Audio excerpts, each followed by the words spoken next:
Shalom Bapak Ibu Saudara yang dikasihi oleh Tuhan, berjumpa kembali di dalam ibadah online pada hari ini. Hari ini kita memperingati kebangkitan Tuhan Yesus. Kita akan tunduk kepala untuk mempersiapkan hati mendengarkan firman Tuhan. Tuhan, kami berterima kasih untuk kemurahan-Mu bahwa kami hari ini secara online memiliki kesempatan untuk memperingati kebangkitan-Mu.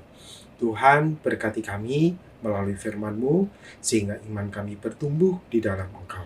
Di dalam nama Tuhan Yesus kami berdoa. Amin.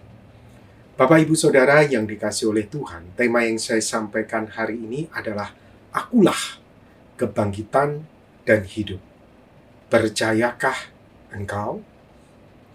Bapak Ibu Saudara, hari ini kita memperingati kebangkitan Tuhan Yesus dari antara orang mati.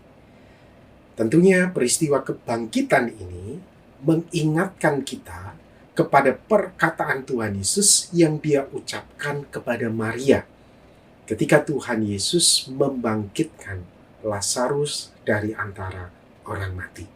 Kita bisa lihat di dalam Yohanes pasal 11 ayat 25 dan 26. Firman Tuhan berkata, "Jawab Yesus, Akulah kebangkitan dan hidup. Barang siapa percaya kepadaku, ia akan hidup walaupun ia sudah mati. Dan setiap orang yang hidup dan yang percaya kepadaku tidak akan mati selama-lamanya. Percayakah engkau akan hal ini?" Bapak Ibu Saudara, ketika Tuhan Yesus memberikan pernyataan ini, secara tidak langsung Tuhan Yesus menyatakan diri sebagai penguasa atas kematian dan kehidupan. Sehingga tidak heran ketika Tuhan Yesus dengan suaranya yang lantang berseru kepada Lazarus yang ada di dalam kubur selama 4 hari. Tuhan Yesus berseru, "Hai Lazarus, marilah engkau keluar." Dan pada waktu itu, Lazarus keluar dari kubur itu. Yang seharusnya Lazarus sudah mati membusuk. Namun, dengan kuasa Tuhan, dengan keajaiban, maka Lazarus bangkit dari kematian. Dengan perintah dari Tuhan Yesus sendiri.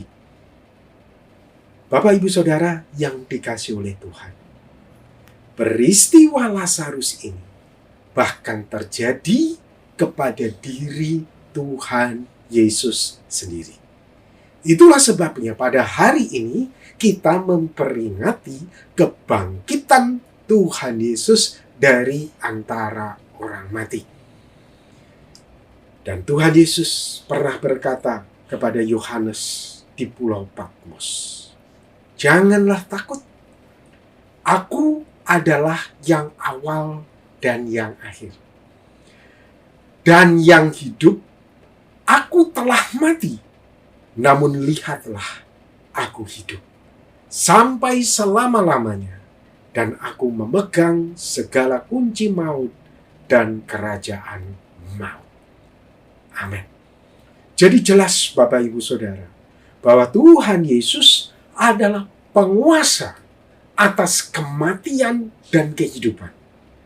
Peristiwa hari ini, kebangkitannya menunjukkan bahwa Dia adalah penguasa atas kematian. Dan tidak heran juga, hal ini menunjukkan bahwa Tuhan Yesus sebetulnya adalah penguasa surga dan bumi itu sendiri. Sehingga kehidupan dan kematian itu takluk di bawah kekuasaannya. Di dalam Matius 28 ayat 18, Yesus mendekati mereka dan berkata, "Kepadaku telah diberikan segala kuasa di surga dan di bumi." Jadi ketika Tuhan Yesus berkata, "Aku ini adalah kebangkitan dan hidup," secara tidak langsung Yesus sedang menunjukkan juga ketika Dia mengatakan, segala kuasa telah diberikan kepadaku di surga dan di bumi. Dia adalah penguasa surga, dia adalah penguasa bumi ini.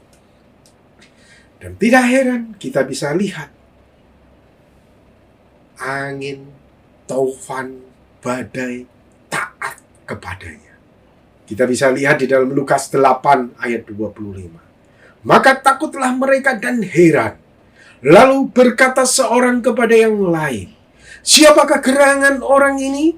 Sehingga ia memberi perintah kepada angin dan air, dan mereka taat kepadanya.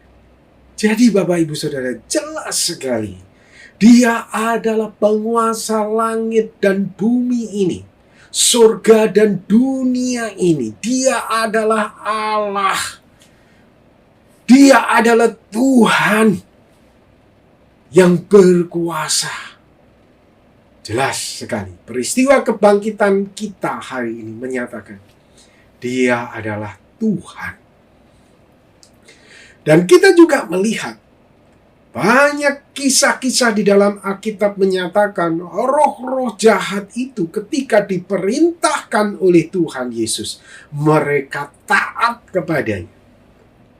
Jadi sesungguhnya Bapak Ibu Saudara, ketika Tuhan Yesus berkata, akulah kebangkitan dan hidup, sama saja Tuhan Yesus menyatakan, akulah penguasa kematian dan kehidupan, penguasa surga dan bumi.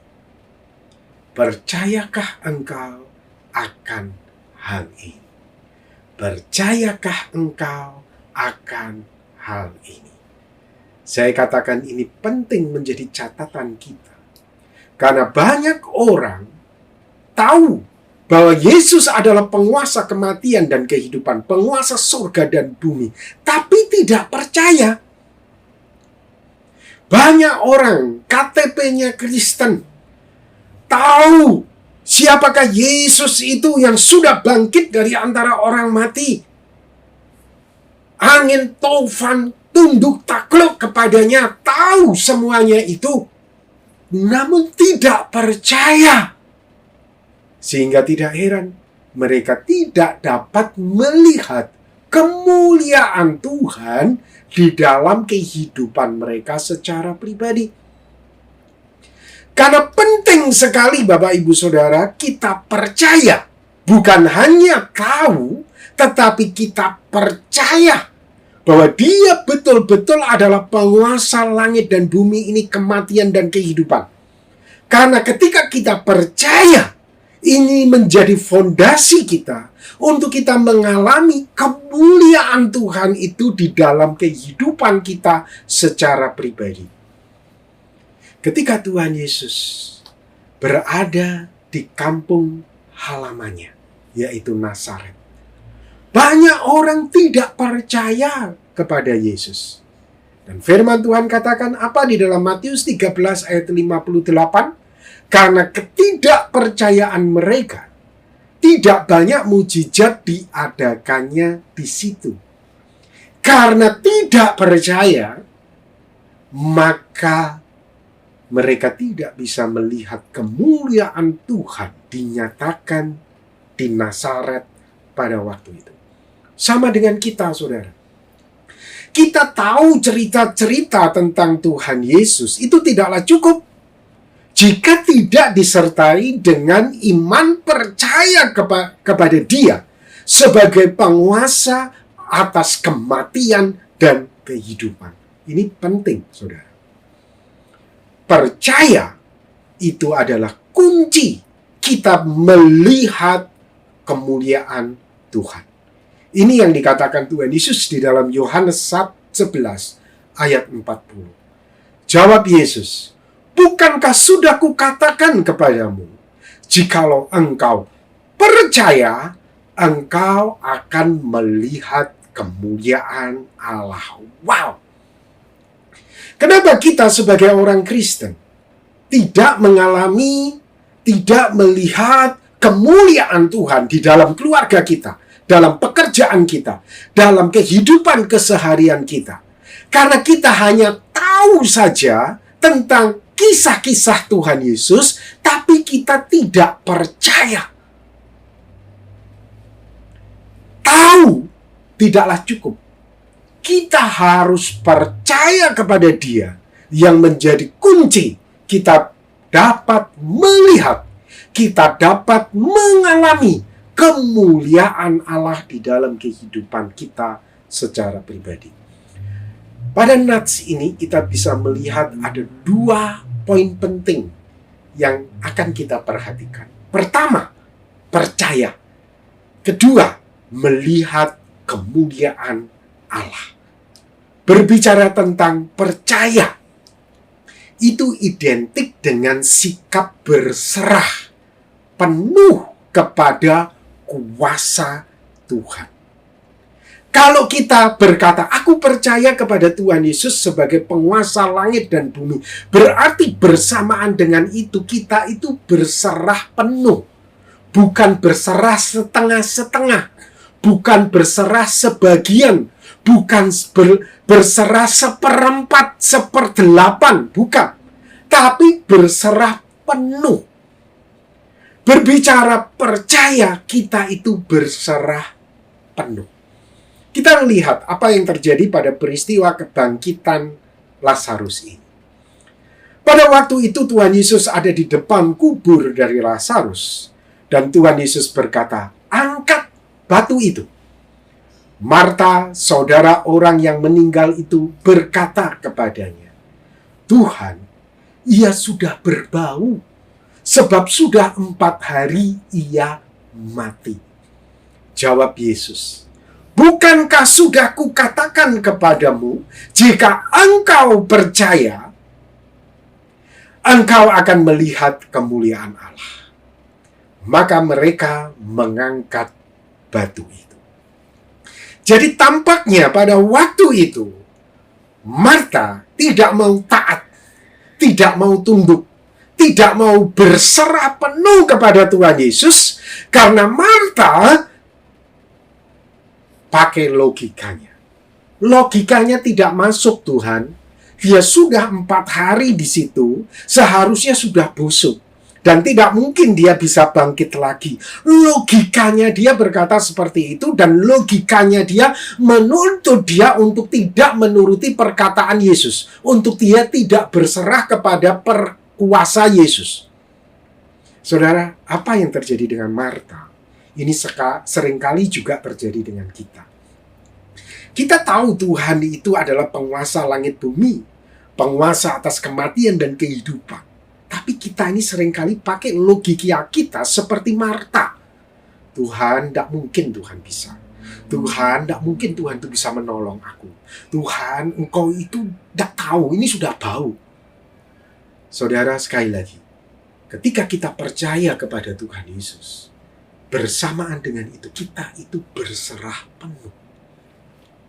Kalau Tuhan Yesus memerintahkan apa kepada kita, ya kita taat penuh kepada Tuhan Yesus. Kita berserah kepada Dia. Kita percaya dengan apa yang Dia katakan. Dan kita perhatikan, pada akhirnya, Marta bersama dengan orang-orang yang ada pada waktu itu, percaya, berserah kepada perkataan Tuhan Yesus. Oke deh, bukalah batu yang menutupi lubang dari kubur. Dan kita bisa melihat mujizat betul-betul terjadi. Karena mereka berserah kepada kuasa Tuhan Yesus Kristus. Sama dengan kita. Logika kita melawan. Tapi kita harus belajar. Tuhan, aku tahu Engkau penguasa atas keluargaku. Engkau penguasa atas pekerjaanku. Engkau penguasa atas kehidupanku. Engkau adalah penguasa atas kehidupan dan kematian. Tuhan, aku berserah kepadamu. Tidak ada yang tidak mungkin bagimu. Engkau sanggup untuk melakukan mujizat. Saudara, tahu saja tidak cukup. Kita harus percaya. Percaya dengan cara kita berserah. Tuhan bilang apa, kita taat. Kita tunduk. Kita turuti firman-Nya. Dan pada waktu kita taat, tunduk, berserah penuh, kita akan melihat kemuliaan Tuhan itu di dalam keluarga kita, di dalam pekerjaan kita, di dalam masa depan kita, di dalam kehidupan keseharian kita, Karena kita percaya, karena kita berserah penuh. Kita mengesampingkan hal-hal rasional kita. Kita percaya penuh kepada perintah Tuhan. Ini namanya percaya. Yang kedua, selain percaya itu identik dengan sikap berserah. Yang kedua, percaya itu adalah identik dengan sikap yakin penuh. Bukan yakin setengah, bukan yakin seperempat, tetapi yakin penuh kepada kuasa Tuhan. Saudara, Tuhan Yesus pernah bercerita tentang seorang hakim dan seorang janda. Yang janda ini terus mengganggu hakim ini karena memohon supaya hakim ini membela perkaranya, dan akhirnya hakim ini membela perkara janda ini. Dan Tuhan Yesus berkata melalui kisah hakim ini, "Tidakkah Allah akan membenarkan orang-orang pilihannya yang siang malam berseru kepadanya? Dan adakah ia mengulur-ngulur waktu sebelum menolong mereka?" Yesus berkata, "Aku berkata kepadamu, Ia, Allah Bapa di surga, akan segera membenarkan mereka. Membenarkan orang yang berseru siang malam." Kenapa orang ini berseru siang malam? Karena orang ini yakin akan kuasa Tuhan. Karena orang ini yakin Tuhan sanggup melakukan mujizat. Karena orang ini yakin Tuhan sanggup intervensi di dalam kehidupannya secara pribadi. Oleh sebab itu dia berseru siang dan malam. Saudara, penting kita pun yakin. Kalau kita yakin, maka kita juga berseru siang dan malam. Siang dan malam. Karena kita yakin akan kuasa Tuhan di dalam kehidupan kita. Dan inilah yang menyebabkan janda ini dibenarkan oleh hakim ini. Demikian juga kita. Ketika kita berseru kepada Tuhan dalam keyakinan itu, Allah pun akan membenarkan kita. Dan firman Tuhan jelas, Allah tidak akan mengulur-ngulurkan waktunya lagi. Dengan lain kata, Allah menyatakan kemuliaannya di dalam kehidupan kita. Saudara, penting sekali. Sekali lagi, percaya ini menjadi kunci kita melihat kemuliaan Tuhan di dalam kehidupan kita secara pribadi. Tahu tidaklah cukup.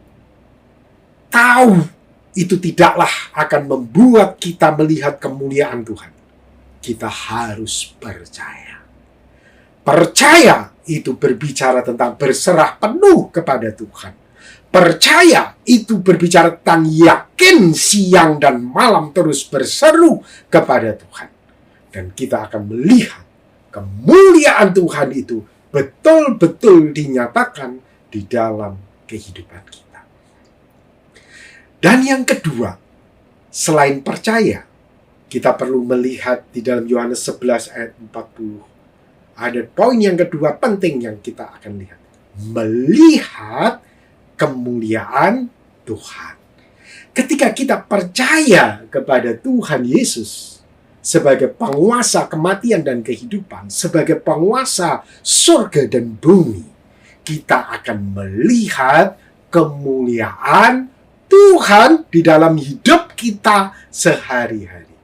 Nah, Bapak Ibu Saudara, banyak orang salah paham dengan kemuliaan Tuhan ini digabung dengan kemuliaan pribadi manusia.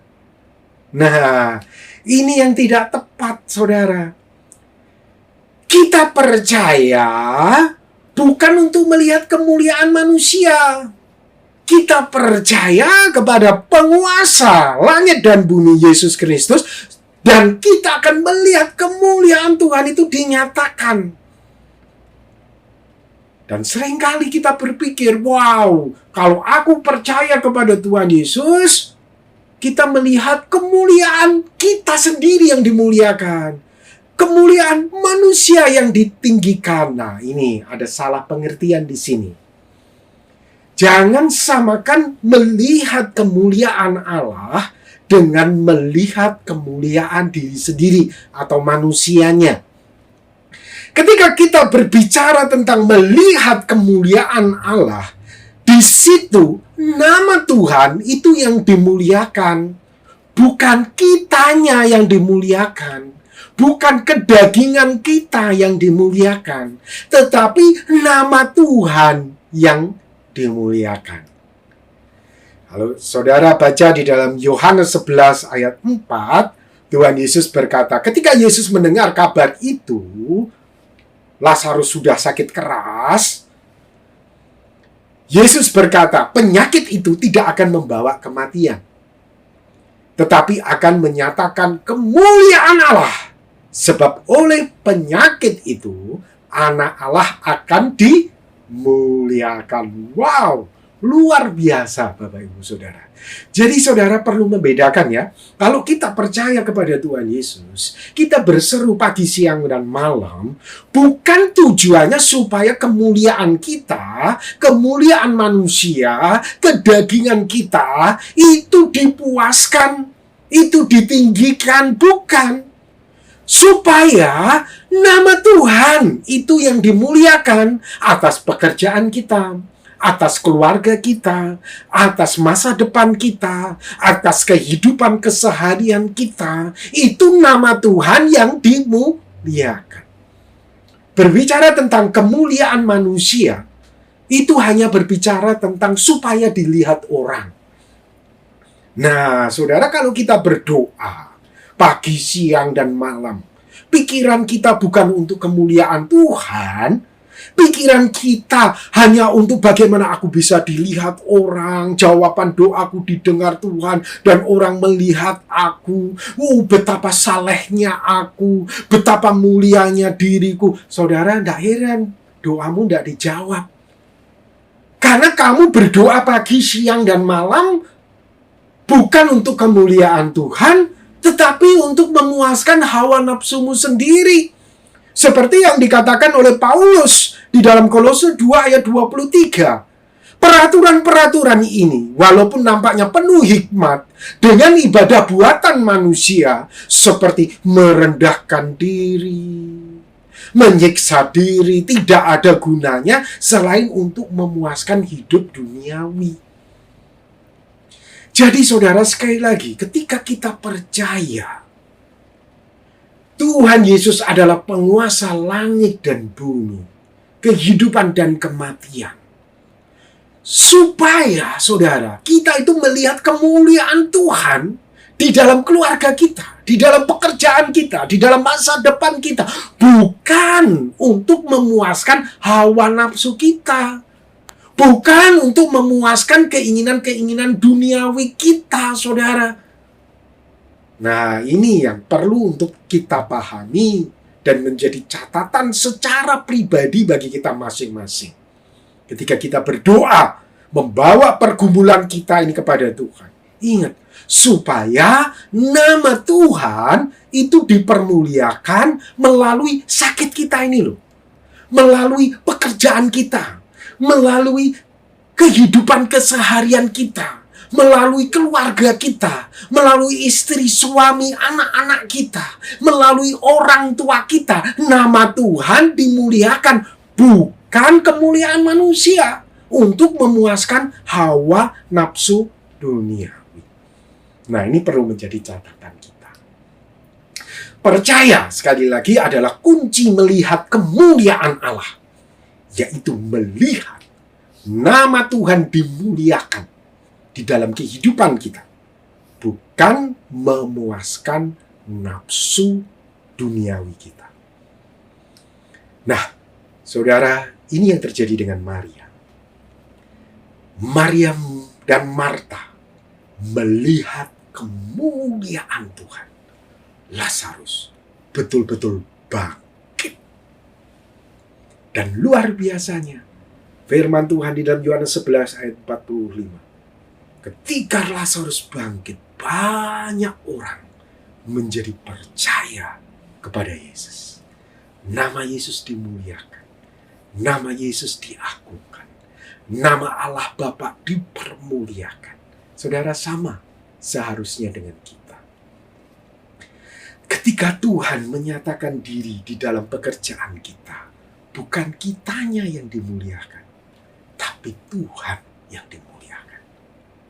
Ketika kemuliaan Tuhan itu dinyatakan di dalam kehidupan keluarga kita, bukan kitanya yang dimuliakan, namun nama Tuhan itu yang dimuliakan. Ketika kita orang melihat, wow, Tuhan itu ajaib ya. Tuhan itu luar biasa ya. Tuhan itu begitu sangat mengasihi umatnya melalui kehidupan kita. Jadi sekali lagi saudara, kalau kita mau melihat kemuliaan Tuhan, kita berdoa pagi, siang, malam. Pikiran kita apa? Supaya nama Tuhan itu dimuliakan dalam pekerjaan kita, dalam sakit penyakit yang Tuhan izinkan, dalam kehidupan keluarga kita, dalam masa depan kita. Nama Tuhan itu dimuliakan. Wow, ajaib ya. Tuhan itu bukan kita, tapi Tuhan yang wow, Tuhan itu ajaib ya. Saudara, seharusnya itu yang terjadi. Mungkin di antara kita ada yang bertanya, bagaimana dengan kemuliaan kita sendiri? Jika kita fokus untuk kemuliaan Tuhan. Kan kita ini juga manusia yang butuh untuk dimuliakan. Saudara coba baca di dalam Mazmur 8 ayat 5 dan 6. Pemazmur berkata, apakah manusia sehingga engkau mengingatnya? Dan apakah anak manusia sehingga engkau mengindahkannya? Namun engkau telah membuatnya hampir sama seperti Allah, dan telah memahkotainya dengan kemuliaan dan hormat. Allah memahkotai manusia itu dengan kemuliaan dan hormat. Mazmur 149 ayat 4. Sebab Tuhan berkenan kepada umatnya. Ia memahkotai orang-orang yang rendah hati dengan keselamatan. Dari nats ini kita bisa belajar, saudara. Kewajiban kita manusia memberi kemuliaan itu kepada Tuhan. Dan menjadi hak Tuhan untuk memberi kemuliaan itu kepada manusia. Bukan diri manusia itu sendiri. Jadi Bapak Ibu Saudara, sekali lagi, kewajiban kita untuk memberi kemuliaan itu kepada Tuhan. Fokus kepada kemuliaan Tuhan. Dan Tuhan itu yang memahkotai kita. Tuhan itu yang memberi kemuliaan kepada kita. Itu menjadi hak Tuhan. Jadi Bapak Ibu Saudara, mari kita berdoa, memohon, membawa pergumulan kita di hadapan Tuhan dengan motif nama Tuhan dimuliakan. Bukan kitanya. Nama Tuhan dimuliakan atas pekerjaanku, atas keluargaku, masa depanku, atas kehidupanku. Sedangkan diri kita sendiri, biarkan Tuhan yang memuliakan kita, bukan kita. Kembali lagi ke pertanyaan judul di awal. Yesus berkata, akulah kebangkitan dan hidup. Percayakah engkau? Sekali lagi saudara, kita tahu itu tidaklah cukup. Kita harus percaya. Kita harus percaya dengan cara berserah penuh kepada Tuhan. Yakin secara penuh kepada Tuhan sehingga kita berseru siang dan malam. Kita berseru, kita percaya kepada Dia. Dan motif kita itu semua untuk kemuliaan nama Tuhan. Tuhan itu ditinggikan. Tuhan itu dimuliakan. Dan akhirnya kita akan betul-betul melihat kemuliaan Tuhan atas pekerjaan kita, atas keluarga kita, atas masa depan kita, atas gereja kita, atas seluruh aspek kehidupan kita. Nama Tuhan dimuliakan. Kita percaya, maka kita akan melihat kemuliaan Tuhan. Amin. Mari kita akan berdoa bersama-sama. Tuhan, terima kasih untuk firman yang Tuhan sudah nyatakan kepada kami, dan biarkan firman ini hidup di dalam kami. Tolonglah kami ya Tuhan, kami tidak hanya tahu bahwa Engkau adalah penguasa kehidupan dan kematian, tapi kami juga percaya penuh, yakin penuh, dan kami memiliki motif di dalam kami membawa pergumulan kami, nama-Mu dipermuliakan, nama-Mu diagungkan. Tuhan, ampuni dosa-dosa kami. Jika selama ini kami berdoa, motif kami hanyalah untuk memuaskan hidup duniawi kami, ampunilah kami. Dan tolonglah kami Tuhan, untuk hidup kami ini memuliakan nama-Mu. Berkati jemaat-Mu dimanapun mereka berada, dan biarkan nama Tuhan dipermuliakan. Terima kasih ya Tuhan. Di dalam nama Tuhan Yesus Kristus, kami berdoa. Amin.